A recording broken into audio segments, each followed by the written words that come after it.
commencerai par un petit préambule. Je commencerai par ce qu'on appelait autrefois une autocritique au nom de la Maison de la médecine et de la culture. Aujourd'hui, nous avons fait une entorse à notre dogme, qui est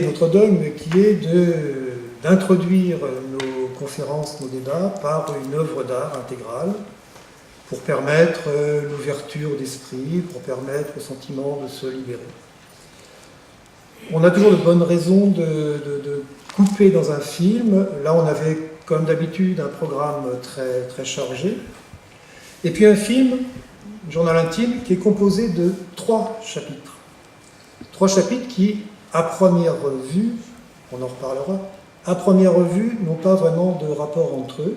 Et un seul, le dernier, nous concerne directement aujourd'hui, c'est celui sur les médecins. Donc ce qui explique les coupures des 2 premières parties, et donc la présentation seulement d'un tiers du film, le chapitre les médecins. Maintenant, un petit historique sur ce film. Film musical d'un pâtissier trotskiste. Petit clin d'œil de Nanni Moretti, qui est toujours dans ce style-là.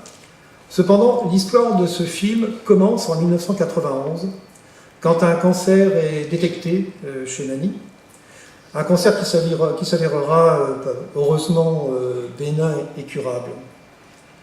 En 1992, il a un projet d'un film, d'un long métrage, l'histoire d'un psychanalyste sur les îles éoliennes. On y reviendra après. En parallèle, il réalise des courts-métrages qui n'ont pas de relation entre eux. Tout ça n'a pas du tout de relation entre eux. Des balades à Vespa, on en a vu tout à l'heure. J'ai oublié de vous dire que c'était, pour ceux qui ne l'ont pas reconnu, c'est accompagné par la musique du Colne Concert de Keith Jarrett, que certains apprécient particulièrement, et moi aussi, et rappelle plein de souvenirs. Donc, balade à Vespa. Il en avait un autre sur critique de cinéma, sur les critiques de cinéma. En travaillant sur les roches, il lui vient une idée, c'est d'introduire cette année 1991, son errance parmi les médecins. Il l'introduit donc dans son projet, et il se retrouve en 93, il multiplie les roches, il se retrouve avec un film composé de 4 chapitres. Le premier, c'est les Vespa. Le deuxième, c'est critique et réalisateur, critique d'un réalisateur. Le troisième, les îles. Et le quatrième, les médecins. Au nom d'une certaine cohérence, il éliminera les critiques parce que, à son sens, ça ne relevait pas du journal intime, alors que les 3 autres parties relevaient effectivement du journal intime. Le film sortira en 1993. En 1994, il sera sélectionné à Cannes. Il ne sera pas primé, mais par contre, sa sélection donnera à Nanni Moretti donnera une audience internationale. Alors la cohérence, moi je n'avais pas vu la cohérence entre ces 3 éléments, ces 3 chapitres, bien qu'ils soient vraiment dans le vagabondage, dans l'errance, Et c'est en travaillant avec Nicole Biaggioli, à qui je vais donner la parole, que j'ai compris et qu'elle m'a vraiment éclairé sur la cohérence de ces 3 chapitres. Il faut quand même voir les 2 autres parties pour comprendre en quoi ce film peut expliquer pourquoi lire et écrire des récits peut aider à mieux écouter les autres et à mieux s'écouter soi-même. Parce que ce n'est pas évident de faire la relation entre l'écoute, qui normalement est rattachée à l'oral, et l'écriture. Donc ces 3 volets permettent, à mon avis, de mettre en valeur à la fois l'aspect culturel universel du récit et son rôle d'outil de communication.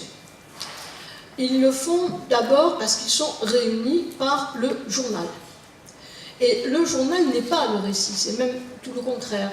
Parce qu'on ne choisit pas dans le journal, on le fait tous les jours et on raconte ce qui peut se passer jour après l'autre. Et ça n'a pas d'ailleurs forcément de relation ensemble. Ça vous montre qu'il y a aussi du décousu, mais que ce décousu est finalement celui de la vie de tous les jours. Puis le récit, c'est différent, parce que le récit, lui, il va organiser. Et il y a des organisations dans chacune de ces parties qui vont finalement se fédérer autour d'une histoire culturelle et anthropologique du récit. Je reprends très rapidement ce point sur chacun des 3 épisodes, mais plutôt ceux que vous ne verrez pas. Vous avez assisté à ce long plan du début où on voit donc, le cinéaste en Vespa.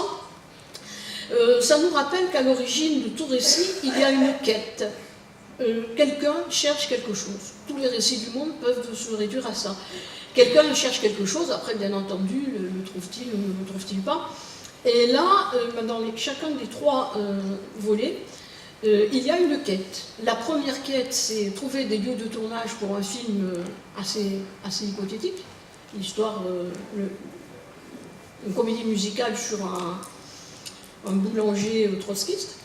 Mais en fait, ce qu'ils cherchent, bah oui, c'est de trouver des lieux de tournage, c'est un repérage, ce sont des balades de repérage, mais on a vu aussi qu'ils cherchaient, comme font beaucoup de récits,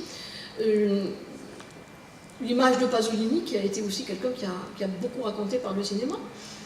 Le deuxième, c'est les îles éoliennes. Alors, ce qu'ils recherchent, c'est comment on vit dans les îles éoliennes, et de cette vie qui est tellement différente de la vie de Rome. La vie de Rome moderne, vous l'avez vu, est omniprésente. Hein. On ne voit pas un bout de ruine dans toute son errance en espace. Et donc, comment on vit dans les îles éoliennes, et notamment comment on peut se passer des télénoveles, parce qu'on parle beaucoup de ça, passer de la télévision, passer de ces récits de télénoveles, ces récits pour les téléspectateurs. Et dans le 3e, eh ben, il se demande simplement pourquoi il se gratte comme ça, et qu'est-ce qui fait qu'il se gratte. Le deuxième point, c'est l'ancrage culturel des récits. Et là, c'est vraiment dans les îles qu'on le voit très bien. D'abord, tout simplement parce que les îles éoliennes, il y en a une qui s'appelle Stromboli, où il y a le fameux volcan. C'est l'île d'Éole, qui est le dieu des vents. Ces vents qui transforment la navigation prévue en aventure et parfois en naufrage. Et c'est une des îles que Ulysse a visitées. Donc ça nous renvoie à ce prototype de tous les récits de la civilisation gréco-romaine qui est l'Odyssée. Et l'Odyssée, c'est pas seulement un périple autour de la Méditerranée, mais c'est en fait le périple du fils d'Ulysse, Télémaque, qui va à la recherche de son père. Donc les récits aussi, ça sert à ça, c'est partir à la recherche de soi-même, de son origine, c'est important. Et ça a donc donné lieu à ce premier roman, le récit d'un fils qui part à la recherche de son père tout autour de la Méditerranée. Mais il y a une autre île éolienne, que je vous recommande particulièrement, c'est Salina, qui est l'île des enfants uniques, tout en continuant sur ce fil conducteur du fils et du père. Dans cette île, les enfants répondent au téléphone à la place de leurs parents, ils saturent la conversation, ils n'écoutent absolument pas ce que le malheureux interlocuteur veut dire, et ou bien ils racontent des histoires, ou bien ils veulent qu'on leur raconte des histoires et qu'on joue avec eux.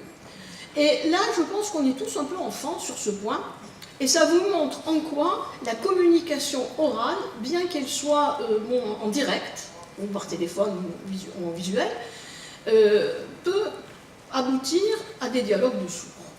Donc ça nous permet de considérer d'une autre façon la communication écrite qui se fait en dehors de la présence de l'interlocuteur et qui finalement oblige à accorder plus d'attention à l'interlocuteur que s'il était devant vous. Pour finir d'expliquer ça, avant de laisser la place au film lui-même, la troisième partie, j'ai trouvé qu'un autre héros de cette même époque, mais qui est un héros de roman, qui s'appelle Palomar, qui est un héros assez connu du roman d'Italo Calvino, dit à un moment donné, un héros aussi désabusé que Moretti, dit « Personne n'a envie de sortir des rails de son propre discours pour répondre à des questions qui, venant d'un autre discours, obligeraient à repenser les mêmes choses avec d'autres mots et peut-être à se retrouver en territoire inconnu, loin des parcours établis. » Et c'est vraiment ça qui arrive dans cette partie que vous allez voir. Hors des sentiers battus, en territoire inconnu, hors des parcours établis. Ça, la maladie nous y met forcément par rapport à notre pauvre petit train-train habituel.